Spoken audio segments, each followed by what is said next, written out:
Thank you guys for joining us. I'm Cleo Kotap, Director of Education here at the museum. So happy to have you joining us today. We're both streaming here and live on our Facebook page. 2 in 1 week, we're very happy to welcome you. And so I will introduce our director, Margaret Ann, if she wants to come on and introduce us to our speaker. Thanks, Khalil. Welcome, everybody. I'm Margaret Ann Takashewski, the director of New Haven Museum. We're so glad to have you with us tonight as we continue to celebrate this week the city's 383rd birthday. And tonight's presentation is Revolutionary New Haven, a look at the historic events that took place during the most eventful half century in American history as recorded in the minutes of our town meetings. We've eagerly awaited the publication of this final, latest installment of the town records, edited by our speaker, Peter J. Malia, who has devoted a number of years to this project, and we're so grateful to him for its completion. The New Haven Town Record, 1769 to 1819, is a virtual who's who of New Haven during the American Revolution, and it's available at the New Haven Museum shop, through the Connecticut Press website, at area bookstores, and online. So please pick up a copy. Our speaker this evening, Peter J. Malia, is a historian, writer, editor, and genealogist. He received his BA in history from Providence College and graduate degrees in early American history at Trinity College and Fordham University. He served as senior historical researcher and associate editor of Sleepy Hollow Restoration Press in Tarrytown, New York, where he played an instrumental role in the publication of several reference titles from the Van Cortlandt family papers and the works of Washington Irving to a pictorial history of West Point. In his previous role as editor at the Connecticut Historical Society, Peter helped to revitalize the society's publishing arm with the production of several acclaimed titles on topics including artist Thomas Cole and Anson Dickinson, Governor Jonathan Trumbull, an illustrated history of Hartford, and a history of Connecticut railroads. He is also the author of 3 award-winning titles: Visible Saints, The Colonial History of West Haven, Connecticut, 1648 to 1798, Flying Horses, The Golden Age of American Carousel Art, 1870 to 1930, and The Town Records of New Haven, 1769 to 1819. Please welcome Peter Malia. Thank you very much, Margaret Ann. And thanks also for the entire museum staff, past and present, for the opportunity to share a sampling of New Haven's revolutionary history. Much of what you will hear this evening is based on the minutes of New Haven's town meetings over that 50-year period, which Margaret mentioned. Those minutes remained unpublished for more than 2 centuries, and much of what they contain is not widely known. In many cases, the content of these meetings may even come as a surprise. But I don't wish to play the spoiler, so let me just say, and this is repeating again what Margaret mentioned, that the book is available in the museum gift shop. And by the way, every book that's sold benefits financially the museum. So if you're interested in this book, please buy it through the museum. If you're a serious historian, student, or genealogist, this might be a great gift for yourself or for your friends. Okay, now let me start our presentation, if I might. Okay, so first let me say a little bit about reading through the town meeting minutes, which helped me put a human voice, or more accurately, 2,000 plus voices, to the story of revolutionary New Haven. These voices transcend time and place to strike a more universal chord that affects all of us on a very emotional level. At first glance, these town meetings appear to be just names and lists of dates in a history book, with heroes and villains frozen in time on old parchment. But if you look deeper, a more complex story unfolds between the lines. It is a story about a very diverse people, just like ourselves, who found themselves thrust into the vortex of a world-changing event.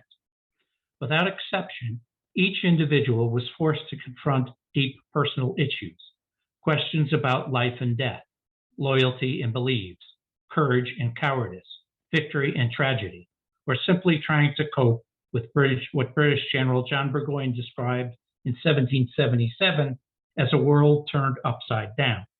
And he should certainly have known, because he had just lost the Battle of Saratoga to the Americans, which changed the course of the American Revolution. And as you might well imagine, the variety of responses to these life-altering issues elicited the best and the worst in our human nature. But I'll talk more about that in a moment. Let's consider what we're looking at now as a very busy scene of New Haven Harbor.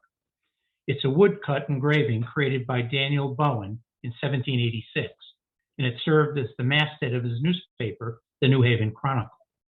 The illustration is the first known panoramic view of New Haven and its harbor. In the distance, you can see West Rock and the spires of the churches on the green. In the center is Yale's chapel and Yale itself, and in the foreground is the busy New Haven harbor with Long Wharf on the left. What I especially like about this image is what it tells us about New Haven's relationship to the sea. Many of New Haven's town meetings during these years focused on its seacoast, from building wharves, roads, and bridges to protecting shellfish, while it also needed to attract more merchant trade. From the looks of things here, however, New Haven seemed to be well aware of the fact that the sea played an important role in their lives. But as we'll soon see, that special relationship proved to be both a blessing and a curse during the American Revolution. So here's a sample of the manuscript town records themselves in the handwriting of Samuel Bishop, Jr. His portrait appears in the upper right corner. Over the course of his public career, Bishop proved to be a genuine multitasker. He concurrently served as New Haven's town clerk and its representative to the General Assembly for an amazing 54 years straight. Following the death of Roger Sherman in 1793, he became New Haven's second mayor until his own passing in 1803. In 1800, at the age of 77, Bishop was named collector for the Port of New Haven by President Thomas Jefferson. Bishop, in fact, held so many positions in the course of his lifetime that his duties as town clerk sometimes suffered. Unfortunately, his overcommitments and occasional ill health led him to miss a good number of town meetings, especially during the early years of the Revolution, of which we unfortunately now have no official record. One of those occasions happened to involve this determined-looking gentleman. It is a very rare portrait of Benedict Arnold in British uniform, painted by an unknown artist in the early 1780s. The miniature is in the possession of Clive Arnold Hammond and is said to be the only portrait of Arnold ever painted from life. By the time it was completed, Arnold was living in London. Back in his homeland, he was forever labeled a traitor. But there was a time in New Haven when Benedict Arnold was actually hailed a hero, not once, but on 3 separate occasions. Today, in fact, is not just Earth Day.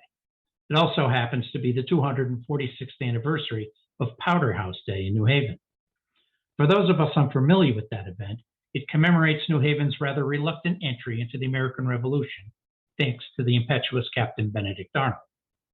Arnold is seen here in a painting by Mort Kunstler demanding the keys to the Powderhouse from New Haven's selectmen. The selectmen were meeting at Beers's Tavern to discuss New Haven's response to news of Lexington and Concord. The location of the tavern, by the way, is today where the Taft Hotel stands. Across the street on the green, Arnold and his second company, the Governor's Foot Guard, had assembled for inspection. After receiving a blessing from the Reverend Jonathan Edwards, Arnold and his men marched across the street to the tavern's front door. In a brief but tense exchange, Arnold demanded the keys to the Powderhouse. The selectmen hesitated, but Arnold allegedly bellowed out that none but Almighty God shall prevent my marching. The selectmen got the point and handed over the keys. Arnold and 58 members of the Foot Guard marched off to Massachusetts in the war. Unfortunately, the town records make no mention of this event at all, nor do they record any emergency town meeting reportedly held the previous night at Center Church on the Green, which followed the first reports of New Haven learning about what happened at Lexington and Concord. All we have is oral tradition that tells us of a failed vote to take up arms against the king. And no one had ever before invaded a sister colony and an attack on the king's troops would have been considered an act of open rebellion. So New Haven's fair-weather patriots joined their conservative neighbors in a vote to remain neutral. It would be the last time conservatives won the day in New Haven for a very long time to come. As for Powderhouse Day itself, it was largely forgotten in New Haven for most of the century. It was not until 1904 that the second company, the Governor's Foot Guard, began staging Powderhouse Day as an annual event in New Haven. It is largely a show of colorful patriotism to commemorate New Haven's entry into the Revolution, but it also serves as an ingenious recruiting tool to attract new volunteers to the ranks. By the way, I checked today, the Foot Guard is still looking for new members if anybody is interested. Here we see the Foot Guard marching on New Haven City Hall in 2018 to demand the Powderhouse keys from Mayor Tony Hart. I hope to show an image from today, but unfortunately the event's been canceled due to the pandemic. The original keys, by the way, are still in the possession of the Foot Guard, and Benedict Arnold, the Foot Guard's first captain, is still celebrated as a hero in New Haven, if only for a day. As for Arnold himself, he was back in New Haven in late June of 1775, this time due to a personal tragedy. His wife, Margaret Mansfield Arnold, mother of 3 boys, all under age 10, died mysteriously on June 17th at the age of 31. Arnold's letters to his wife through the years portray a man deeply in love, but those feelings were apparently not shared by Margaret, whose father happened to be Arnold's business partner. During one of Arnold's long absences from home, he wrote Margaret that, quote, "I am now in the greatest anxiety and suspense, not knowing whether I write to the living or the dead, and not having heard the least syllable from you these past 4 months. My heart is anxious and aching." Can you imagine receiving a letter like that, everybody? Margaret never responded. You can visit Margaret's remarkably preserved headstone, seen here, at the crypt, located in the basement of Center Church at the New Haven Green. Tours of the crypt have been suspended during the pandemic, but hopefully they'll resume soon. It's certainly worth a visit. 3 weeks after Margaret's burial, Arnold left his home on Water Street, which you see here in an image from the museum, along with his children and his business, in the capable hands of his sister Hannah. More than a year passed before Arnold ever returned to New Haven, but this time he came back as a hero.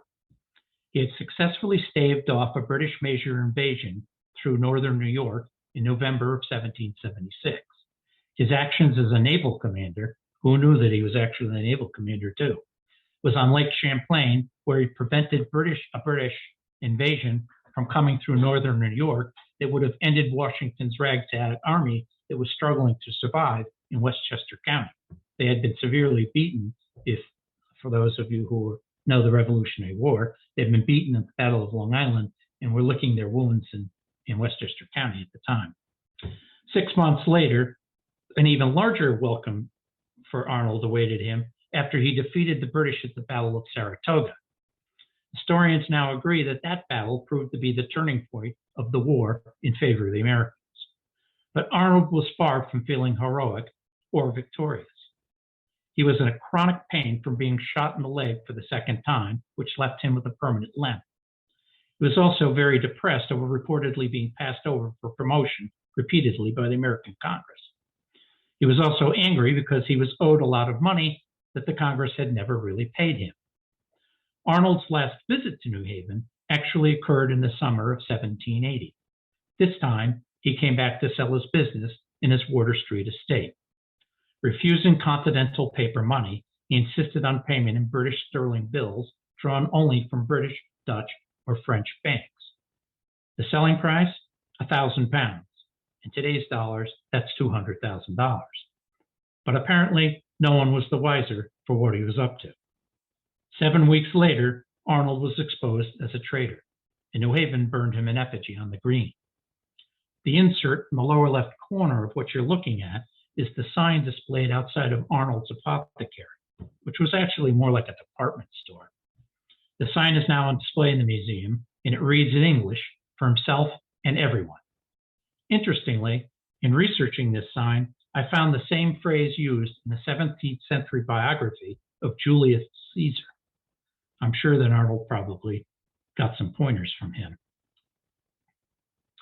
Following Arnold's earlier lead in New Haven, the other New Haven patriots finally worked up the nerve to take bold actions of their own. At the November 6, 1775 town meeting, they spearheaded a series of rapid-fire votes to protect the town and silence critics of the war. First, they ordered that a beacon be built on Indian Hill, which is off of Townsend Avenue today. The image of a similar beacon seen here appears as a mural on Main Street in Summit, New Jersey. As described by George Washington, these beacons were made of stacked wood, measuring 12 feet at their base and 20 feet high, all fastened together with rope. Whatever its final design, the beacon in New Haven was ready to be tested on November 20th, 1775. After hearing 3 cannon rounds fired, New Haveners were instructed to scan the horizon and locate the beacon. In theory, that would warn of an enemy attack and put the militia on high alert. In practice, however, the beacon was less than successful. The British forces moved to New York in the summer of 1777, and so many British ships passed by New Haven, residents simply ignored them. Eventually, that led to tragic consequences that we'll see in a moment. Also at that same November meeting, New Haveners took steps to silence local loyalists, and voting that, quote, every person who looks upon himself as either from conscience or choice to give intelligence to our enemies or to yield obedience to any commands of His Majesty George III, be desired peacefully to depart from town. In the scene you see here, called Tory Refugees by Howard Pyle, a loyalist family is driven out of town by their angry neighbors and what looks like an angry howling dog. In New Haven, similar incidents actually did occur. While I can't vouch for the howling dog, I do know that New Haven's Committee of Inspection apprehended Ralph Isaacs and Yale student Abatha Camp, who had already been ostracized by his fellow students as an enemy of the country. Both men were ordered to Glastonbury under house arrest. Isaacs, an influential merchant in town, eventually took the oath of allegiance and returned. Camp refused and soon turned up serving on a British man-of-war. He was not alone. As many as 300 loyalists left New Haven during the course of the American Revolution. Many more remained, but they learned to keep their thoughts to themselves and their mouths shut. Still, nearly a third of New Haveners are thought to have remained loyal to King George III. New Haveners additionally authorized the construction of Black Rock Fort in late 1775. It was located on the eastern side of the harbor's entrance, seen here in an artist's rendering, and by the red dot on the Google map. It's really not far from Fort Nathan Hale now. By June of 1776, the fort and barracks were completed, all at a cost of £300, roughly $70,000 in today's money. As for the fort's success, it actually did fend off a few loyalist incursions during the course of the war. Private citizens on both sides of the Sound often staged nighttime raids against one another. In one unfortunate incident, the fort's gun crew meant to fire a warning shot, but instead the ball carried off the offending captain's lower jaw. In another confrontation, marauders got as far as the New Haven wharf, only to be driven off by a quick-thinking teenager named Thomas Painter. Painter had preloaded several muskets and positioned them around decks of merchant vessels that he was guarding. Based in his diary, he appeared to know some of the raiders as his former neighbors. And truth be told, he was guilty of doing the same thing himself in Long Island, only he was caught and placed aboard a prison ship, ironically named Hope. Fortunately for Painter, he was one of the very few Americans to ever escape. However, more than 11,000 other Americans were not so lucky. More men actually died aboard prison ships in New York than were killed in battle during the entire American Revolution. When the British finally did invade New Haven on August 5th, 1779, the fort's defenders were hopelessly outnumbered and were forced to surrender, but not before they fired all their ammunition and spiked the cannons.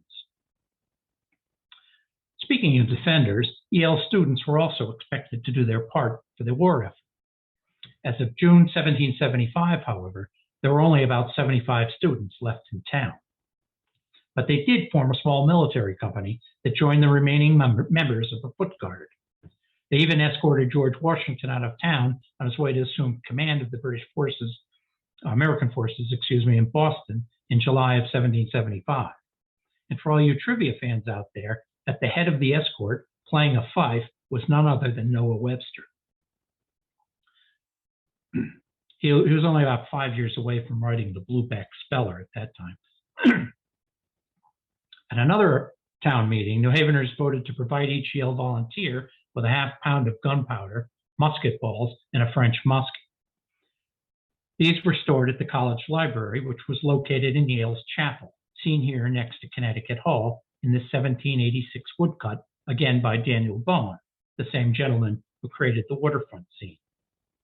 I can't help but say, however, that the townsmen were not all that trusting of college boys and guns, since the very next entry in the records includes this warning, that any person who discharged a gun wantonly in town or at any kind of game will immediately be reported to the company officers and the town selectmen.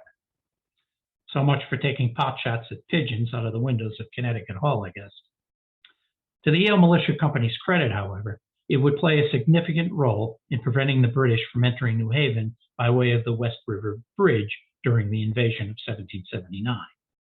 2 students, in fact, were even wounded during the engagement. Amid all the activity back in New Haven, the Second Continental Congress had convened in May of 1775 with Roger Sherman in attendance.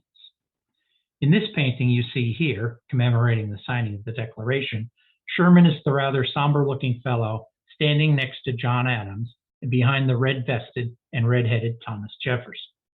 If you think the Declaration of Independence or Sherman's significant role in its drafting was worthy of headline news back home, you'd be wrong. Neither were even mentioned in the town records. When the Declaration was finally printed in New Haven's paper, it was nearly 2 weeks after the fact, and only then it appeared on page 2, where it competed with a rather salacious story about a Milford sex scandal, and ironically, next to a notice about 2 runaway slaves.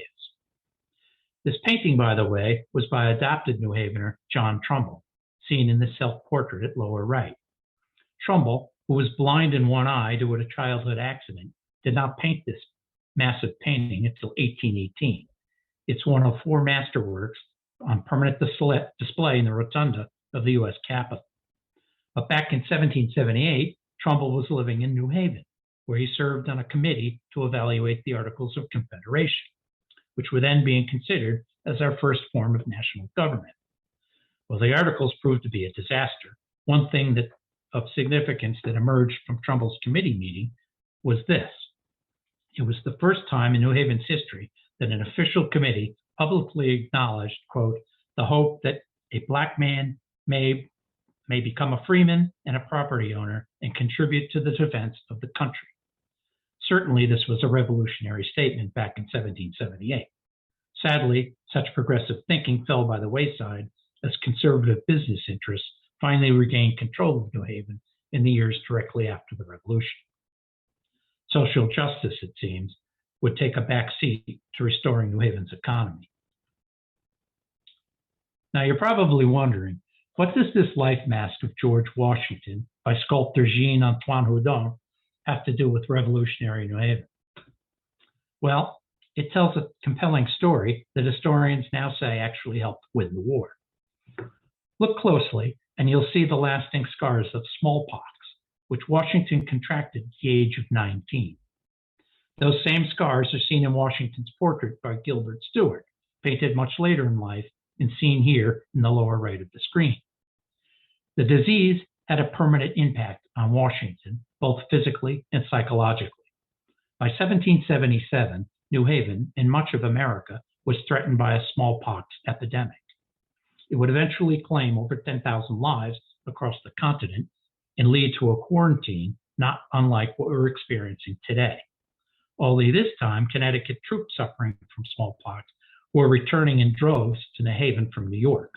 Other troops were converging on Valley Forge in Pennsylvania, also showing signs of the disease. Facing a potentially disastrous epidemic with his army, Washington took a huge gamble. He ordered his entire army inoculated in what historians now believe was a masterstroke towards the eventual American victory. In New Haven, that translated into a town vote to build a smallpox hospital on the edge of town in April 1777. The New Haven Hospital, then called a pest house, is thought to be the first such dedicated facility built in the state of Connecticut. By the spring of 1777, New Haven was feeling more than just the pinch of war. Inflation was rampant, leading selectmen to appoint a committee to regulate runaway prices. Shortages of needed commodities, such as salt, used to preserve foods, led to widespread rationing. Even more troubling, New Haveners had run out of all eligible men for the army.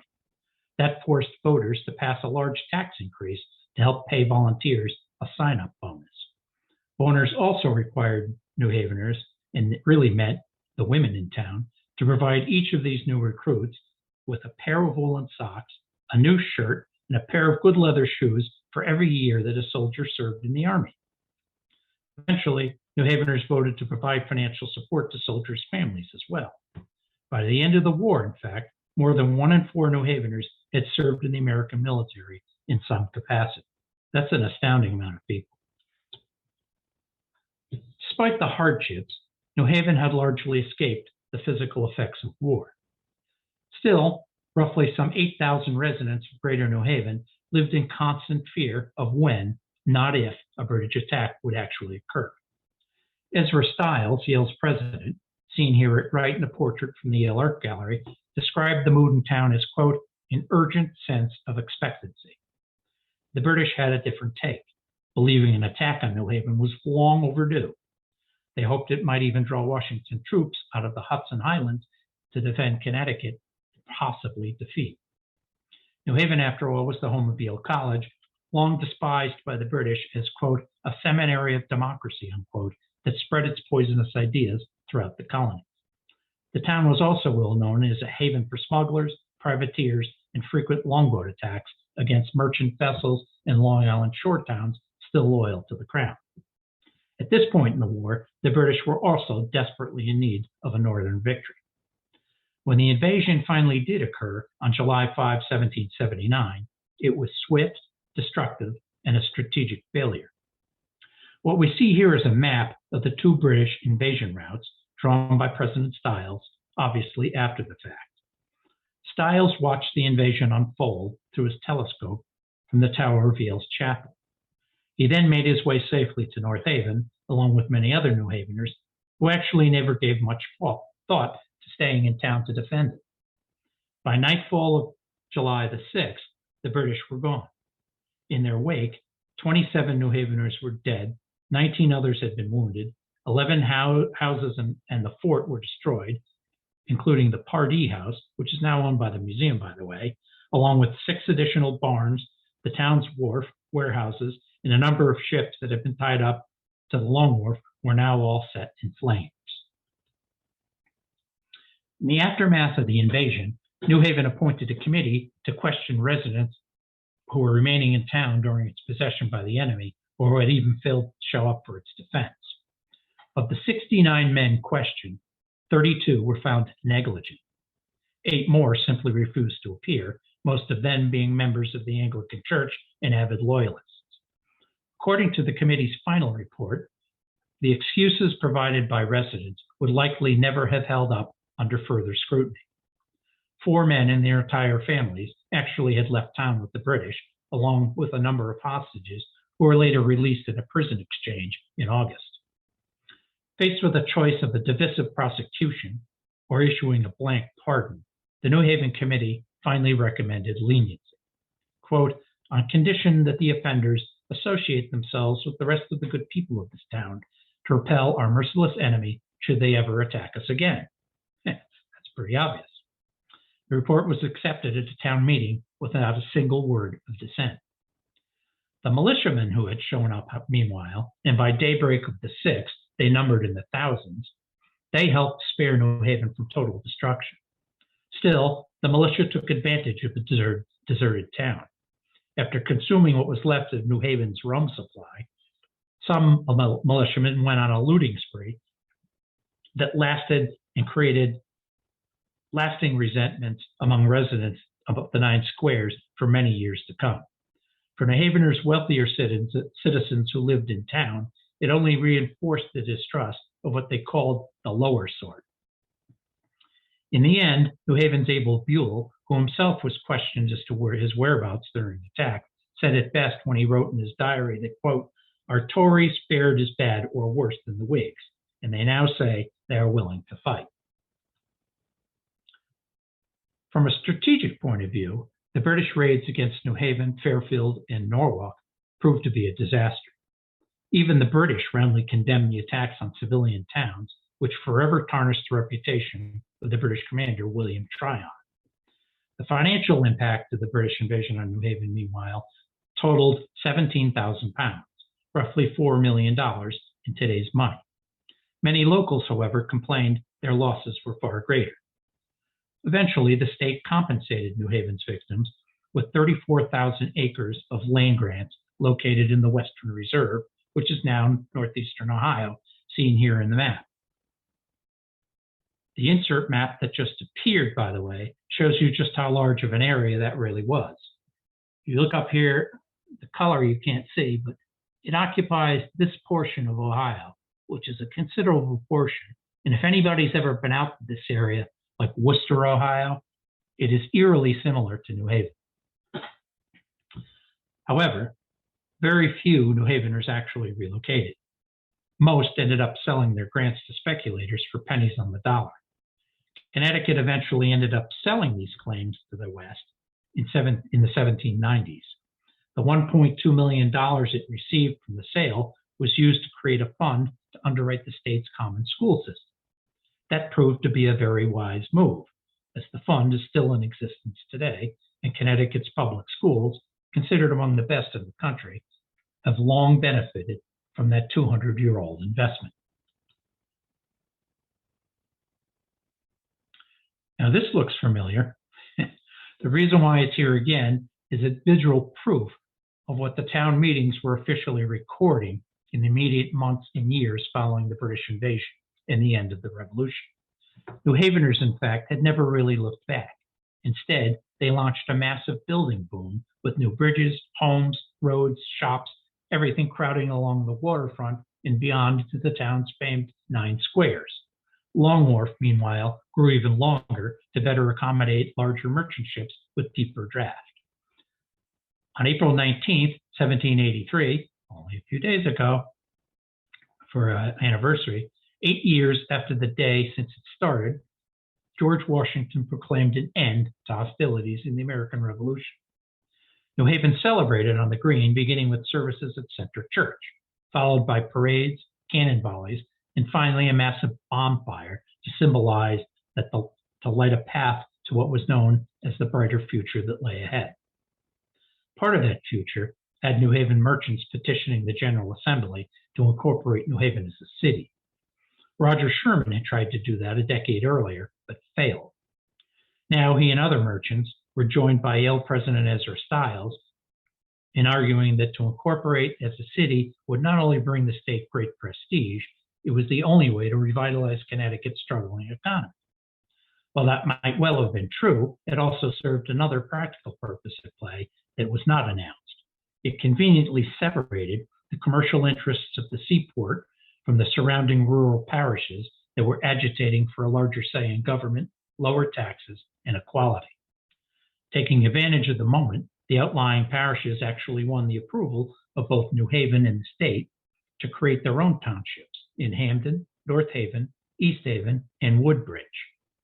Little did they realize at the time, however, that New Haven's merchants were delighted to see them go. On January 8, 1784, the General Assembly finally passed a bill incorporating a portion of the town of New Haven as a city. 6 days after its incorporation, January 11, 1784, Roger Sherman, seen here in a portrait by Ralph Earl, was elected first mayor of New Haven, receiving 50% of the vote. Although Sherman certainly deserves to be remembered alongside the likes of a Jefferson and Adams, his natural reserve, bordering on outright shyness, and his age often came across as very aristocratic. That likely also denied Sherman a larger vote in New Haven, and certainly denied him a bigger place in American history. Under his leadership, however, the mayor and alders of New Haven controlled what became a city-state. While city officials could now enact their own rules and regulations without the pesky outliers interfering, the ultimate authority of the town of New Haven still centered in the historic town meeting, which continued well into the 1850s. In March of 1784, New Haveners appointed a committee to formally invite New York Tory merchants to consider making New Haven their home. To entice them, the state legislature even passed regulations that waived taxes on profits for a period of up to 7 years. Only one firm was known to have taken them up on the offer. Still, the welcoming spirit of the new city required what one contemporary described as a complete metamorphosis. In the town records, Samuel Bishop Jr. put it this way: "While the distresses and calamities of the late war are fresh in our recollection, we may consider a persecuting spirit as justifiable," he wrote. "But we must, when reason assumes her empire, reproach such a line of conduct and be convinced that future generations will form their ideas of our character from those acts which a faithful historian shall have recorded, and not from our passions, of which they can have no history at all." Over the course of 1784, 68 merchant ships actually sailed in and out of the harbor of New Haven, bound for ports in New York, Philadelphia, Boston, and the Caribbean. Only 3 years later, that number increased into the hundreds. While the boundaries and population of the newly defined city of New Haven were now considerably smaller, its 3,500 residents made up for it through bigger investments, smart planning, and boundless energy that proved contagious. By the turn of the new century, 1800, the city of New Haven had nearly doubled its population.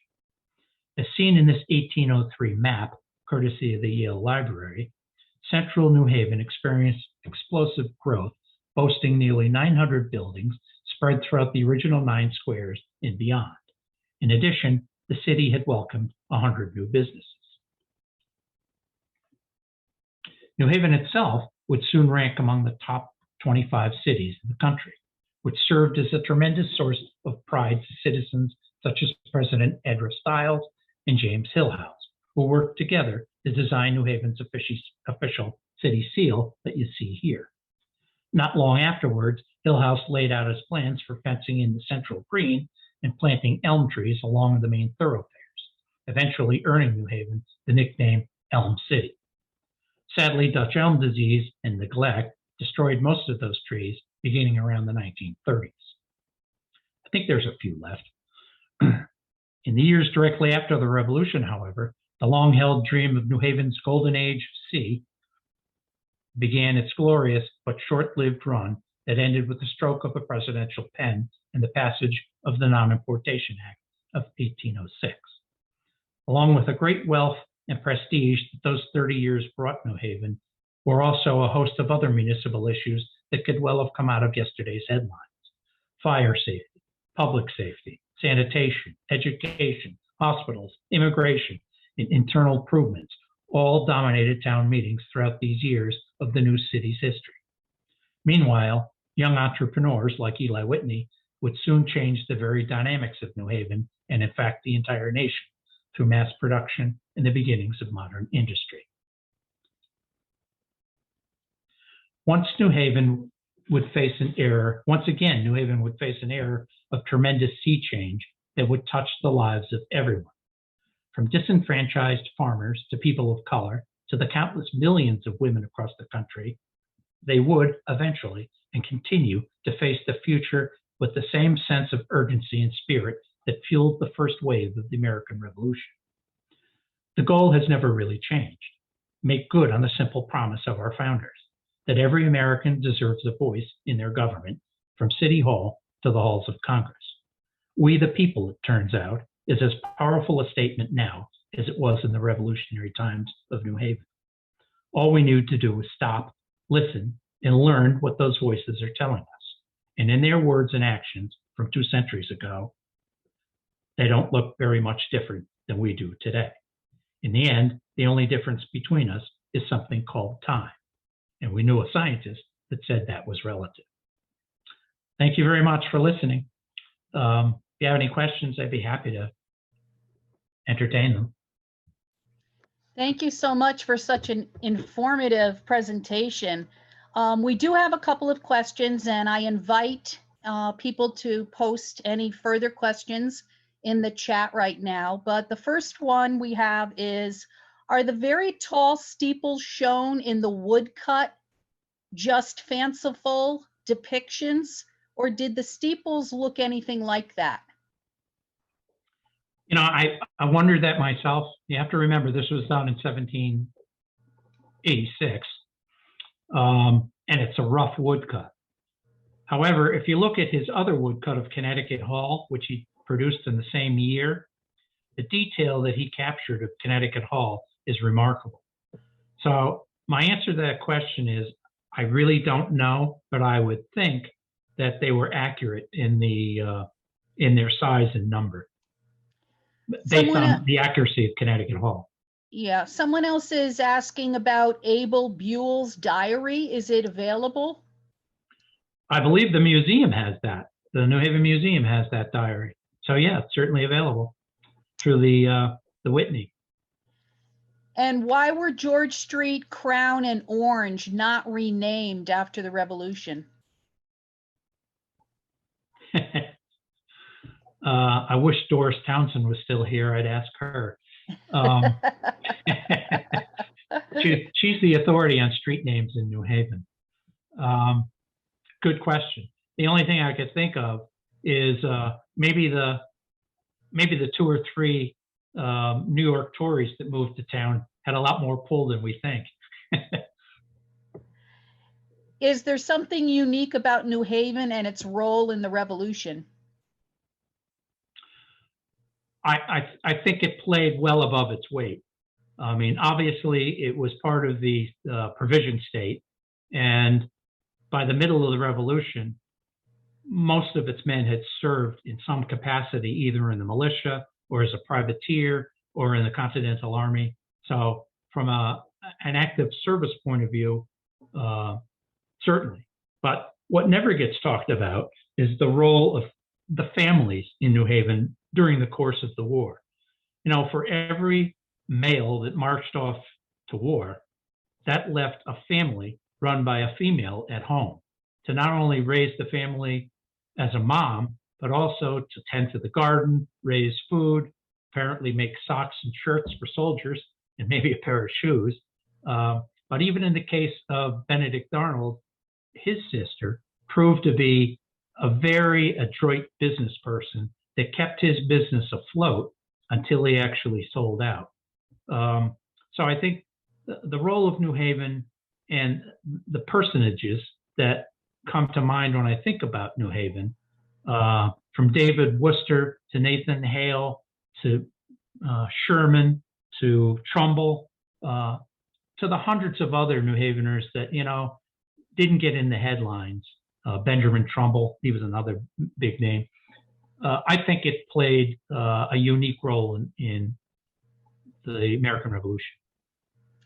We have several questions regarding your accessing the city's meeting notes.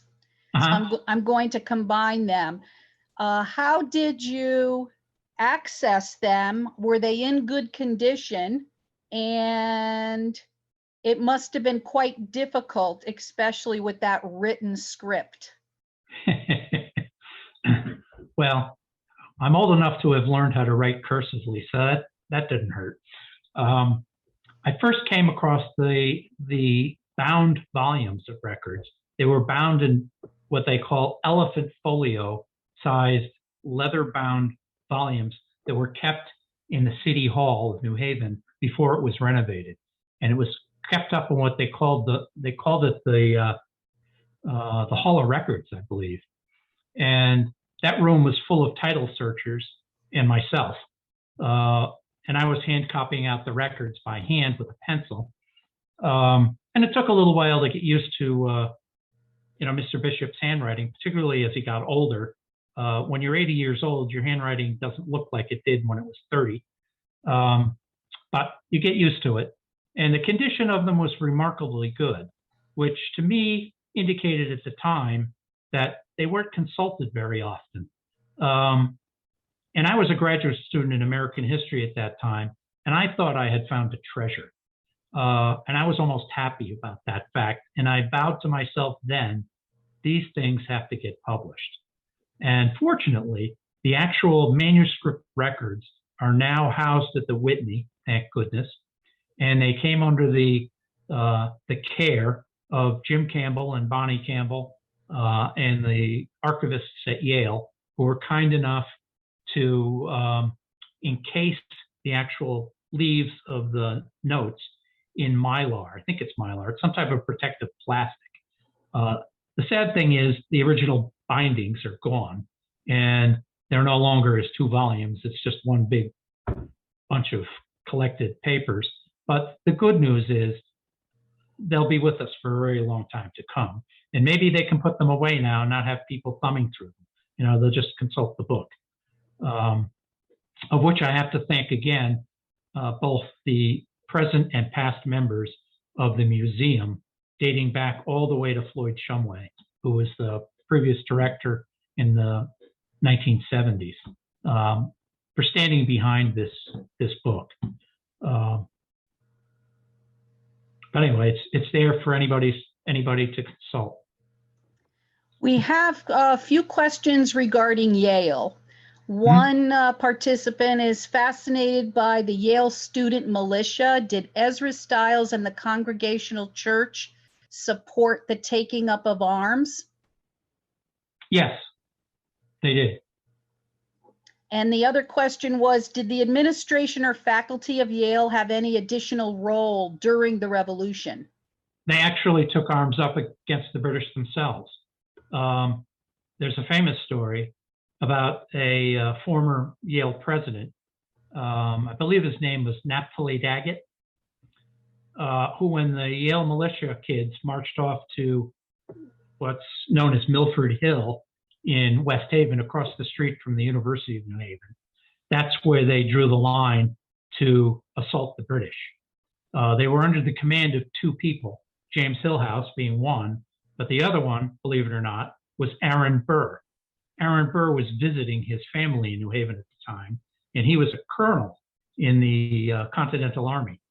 And he took command of not only the Foot Guard, but also the Yale militia.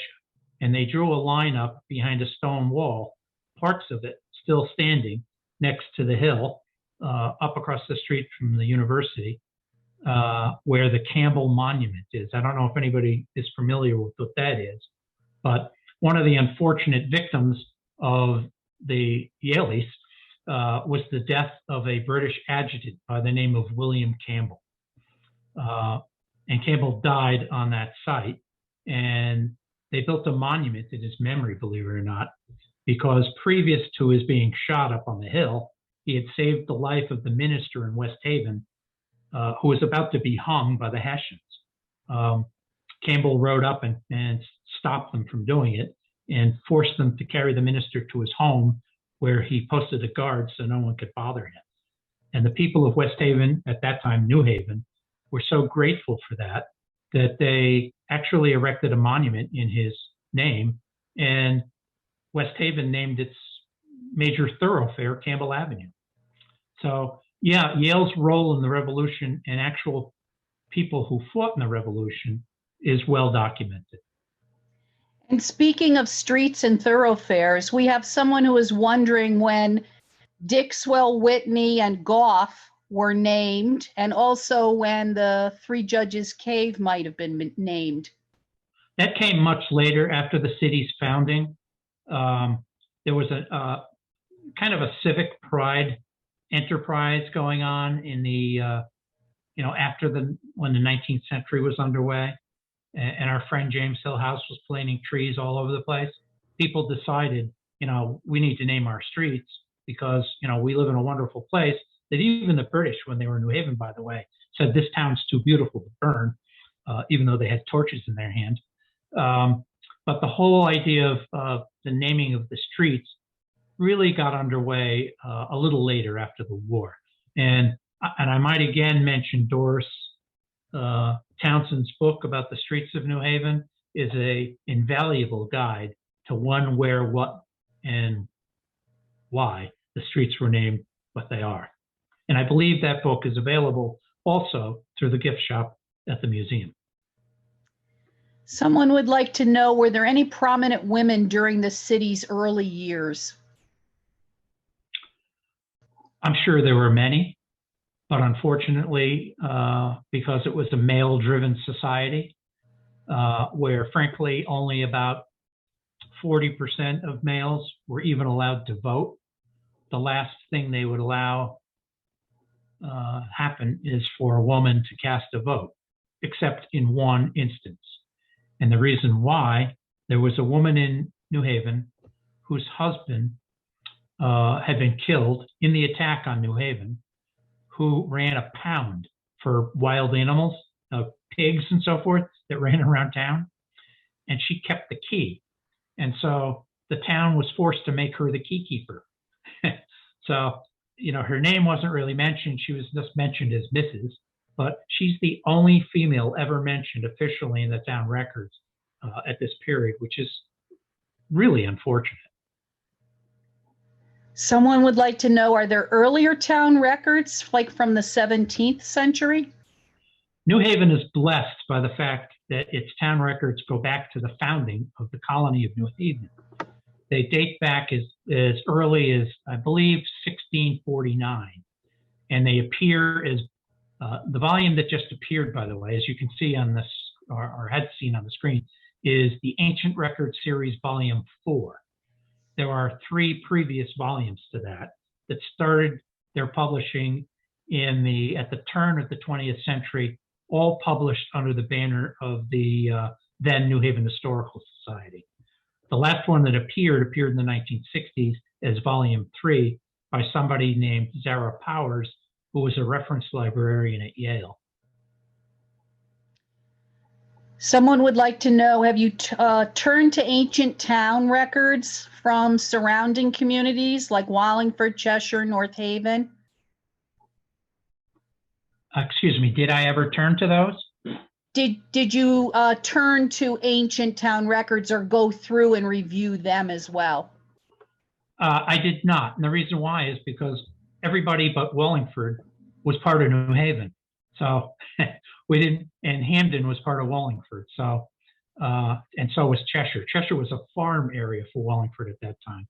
Although, people didn't respect borders that closely. There were a lot of New Haveners living in Cheshire. The gentleman that I mentioned in the presentation, Thomas Painter, he was born in West Haven, but was sent to Cheshire to live with his grandmother until she couldn't handle him anymore. And she sent him back to his uncle in West Haven. So as far as town records, most of the town records that encompass the area that you just mentioned are covered in these New Haven town records. Abel Buell designed America's first coin. I guess it's called the Fugio cent. So they say. How did he get that commission, and what did he do for a living? I can't say how he got the commission, but he was an engraver by training.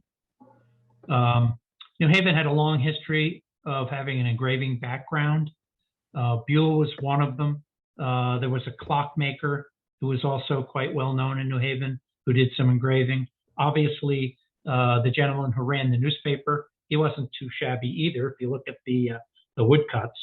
And then came along, not too far after this, the 2 Jocelyn brothers, Simeon and Nathaniel. And Nathaniel isn't really known as an engraver, and neither is Simeon, because they were both abolitionists, but before they were abolitionists, they were extremely talented engravers. So there's a long history of engraving. Where he got the commission, I'm not sure. Do you know of any African-American patriots in New Haven? I know personally of only one. And that I never found in the records of New Haven. But while I was researching and writing the history of West Haven, which at that time was a parish of New Haven, there was a slave family owned by a family in West Haven who went with his owner to defend against the British invasion. And he was named only Pomp. And Pomp was a member of the Episcopal Church in West Haven, and unfortunately was killed by the British. And I remember back as a child that there was actually a footstone that had his name on it. And I've tried in vain trying to find that footstone, but unfortunately, I think urban development has kind of put that aside. And the stone had been in the graveyard in West Haven, and I distinctly remember it. So that I know of exactly one person, but there are others. That I just found this out yesterday. There are about 100 African American men in New Haven at the time. Shortly after the years that I talked, they actually wrote a petition to the town government asking to be recognized as freemen and to have the town release them from bondage. Sadly, the town did not. And that's on New Haven. New Haven's racial history was very bright until after the collapse of the port. And then it kind of darkened quite a bit. And I think I'll let the history speak for itself, but it started to come back once the Amistad captives were housed in New Haven. But before that, in fact, the Jocelyn brothers tried to start a school in New Haven in the shadows of Yale. And the school was going to be a mechanical school that was based primarily to teach Black males a trade. And as soon as the folks at Yale found out about it, and in fact, the town found out about it, it raised all kinds of commotion. And in fact, they drove the people out of town. So it's a sad chapter in our history. And the nice thing about it is that's now history. Hopefully we'll learn from it. Hopefully. Yeah. Did you find references to the Quinnipiac people in the town records? By not at this period, by 1769, it's sad to say that no one stepped forward to identify themselves as the Quinnipiacs. By that time, the Quinnipiac territory had largely been kind of confiscated by the English settlers, and those Quinnipiacs who remained basically relocated, believe it or not, to Wallingford. And there was a family that I know of that traced their history back to the Quinnipiacs that lived up on what is now Route 34 by the dam there. I forget what the name of the dam there is. Because one of the women would come every week and put fresh flowers on the grave of Adjutant Campbell. And she did it for many, many years. And it was well documented that she was a Quinnipiac woman and that she put these flowers on the grave. And I always wondered, why would she do that? Well, somebody knows. I'd love to find out.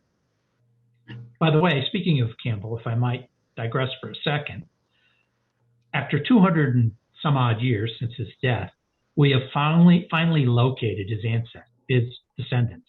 They live in Edinburgh, Scotland. And in fact, they're planning a trip as soon as they can to the New Haven area to visit the grave and also visit the museum, which owns Campbell's dressing case, which is in one of the prized possessions of the museum collection. That would be pretty exciting to have him come over. We were wondering, was the Ninth Square designed after another community, or was it an original design? It was designed from the Bible, as makes perfect sense for a community that was basically Puritan. It was described, not in great detail, but it was described in one of the books of the Old Testament, I believe, If someone is interested in learning more about that, there was a young lady from Yale Law School who wrote a dissertation a few years ago about the importance of the 9 squares to the development of the city of New Haven. And I believe she gave a copy to the museum, and it's a very interesting but controversial read. She felt that the 9 squares were a horrible mistake because it hindered the growth of New Haven rather than helped it. I happen to disagree, but that's what makes the world go round. Mm-hmm. Mm-hmm. Someone was wondering if the digitized New Haven town meeting records will be made available to genealogical websites, Ancestry, Family Search, and the New England Historic Genealogical Society. Well, no one's really approached me about that. So my answer is I don't know. Do I have plans to issue them as a digital collection? That's something I could think about. I have given copies to and I'm a member of the Genealogical Societies of Connecticut, as well as the one in Boston. But I think they give it a little bit of time first before they actually digitize it. By rights of copyright, they can't do that for 25 years unless the editor says it's okay. And I haven't gotten any calls from anybody. So. And we have somebody that was wondering if George Washington ever spent a night in New Haven. Are there any Washington slept here plaques? Actually, I believe there is. He didn't particularly like New Haven, by the way. There's a plaque that had been removed during redevelopment that somehow reappeared. I think they reinstalled it up on I want to say Chapel Street somewhere, but maybe it's on Crown. I'm not sure exactly where it is, but he definitely did spend time in New Haven. On his way, I can say for sure that on his way to take over command of the American Army in Boston, he spent the night in New Haven. And then again, as president, he came through Connecticut and spent time in New Haven, where I think he spent time at Yale at a dinner that they hosted for him.